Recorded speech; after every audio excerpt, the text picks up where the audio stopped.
एक लंबे समय पहले एक गांव में जगदम्बा नामक एक कंजूस और घमंडी जमींदार थी। सिर्फ अमीर होने के कारण वो उसके पास काम कर रहे सारे लोगों को भला बुरा कहती थी। जमाने पहले किए हुए कर्जों का ब्याज लेते हुए उनसे मुफ्त में काम करवाती थी। इतना ही नहीं, अगर गांव में कोई पैसों की जरूरत के लिए मदद मांगने उसके घर आता था, उनके पशुओं को लेकर या उनके पास मौजूद कीमती चीजों को गिरवी रखती थी। उन लोगों के कर्ज चुकाने के बावजूद वो उस सारी कीमती चीजों को अपने पास रखकर कहती थी, यहाँ तो ब्याज ही खत्म नहीं हुआ, तुम असल के बारे में बात कर रहे हो, जाओ जाओ पहले कर्ज चुकाओ। हाँ। हर रोज उसके पास मौजूद गहने और पैसा देख वो बहुत खुश हो जाती थी और इसी सोच में पड़ी रहती थी कि और पैसे कैसे कमाऊं, इन पैसों को दुगना कैसे बनाऊं। दूसरी तरफ जगदम्बा का बेटा शहर में पढ़ाई खत्म करके घर वापस आता है। अपने बेटे को देख जगदम्बा का तेज दिमाग एक योजना बनाता है।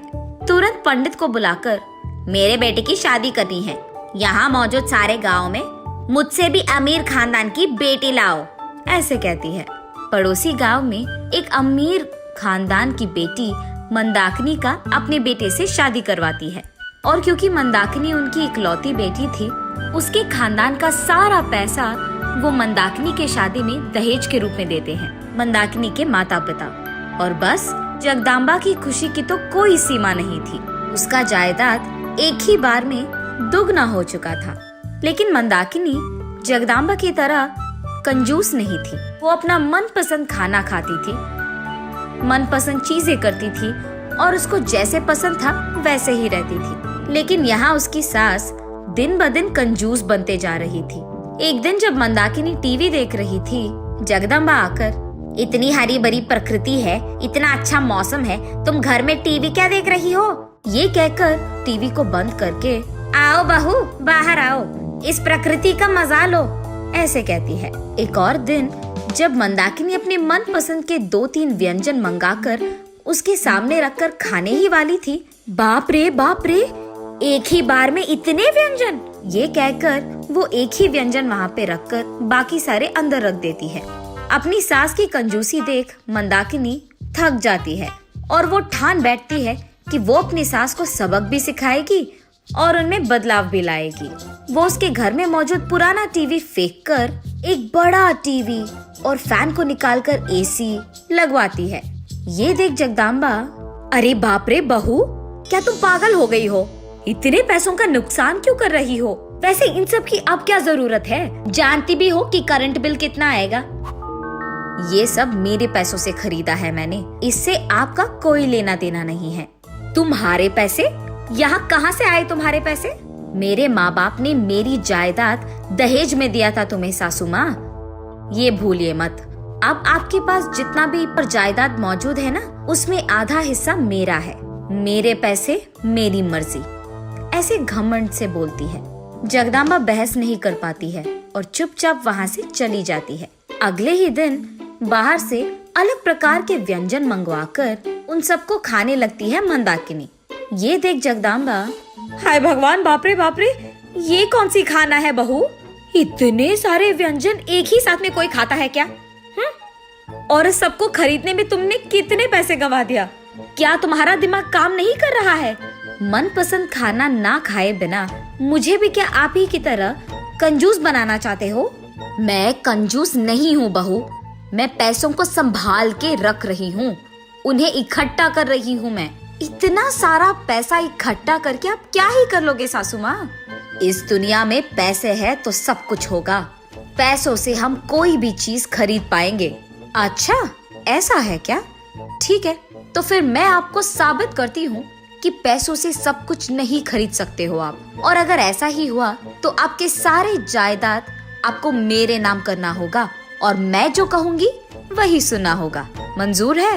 हाँ, पैसों से हम कुछ भी खरीद सकते हैं। मंजूर है तो ठीक है, फिर मैं साबित कर दूंगी। अगले ही दिन उसके घर में ब्याज के लिए काम कर रहे सारे नौकरों को मंदाकिनी बुलाती है।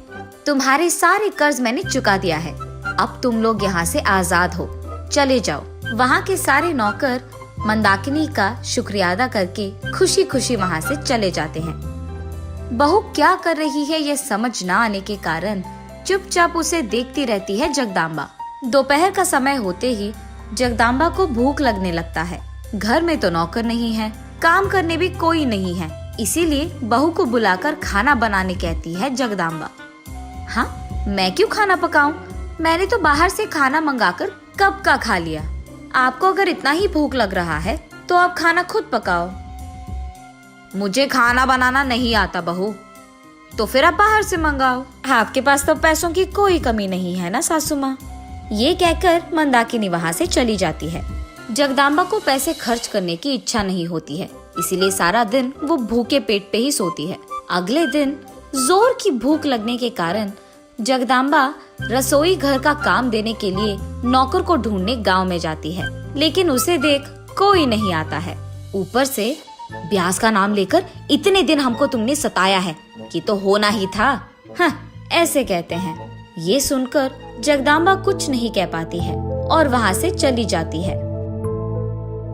जगदाम्बा को देख मंदाकिनी, क्यों सासू माँ, क्या हाल? आपको नौकर नहीं मिले क्या? हाँ, मैंने तो ये भी कहा कि मैं पैसे दे दूंगी, फिर भी कोई नहीं आया। समझा आपने? पैसों से सब कुछ नहीं खरीद पाएंगे आप। पैसों से सब खरीद पाओगे, ये सोच बेवकूफी है। और अब जो आप हार गए, आपका सारा जायदाद मेरा है।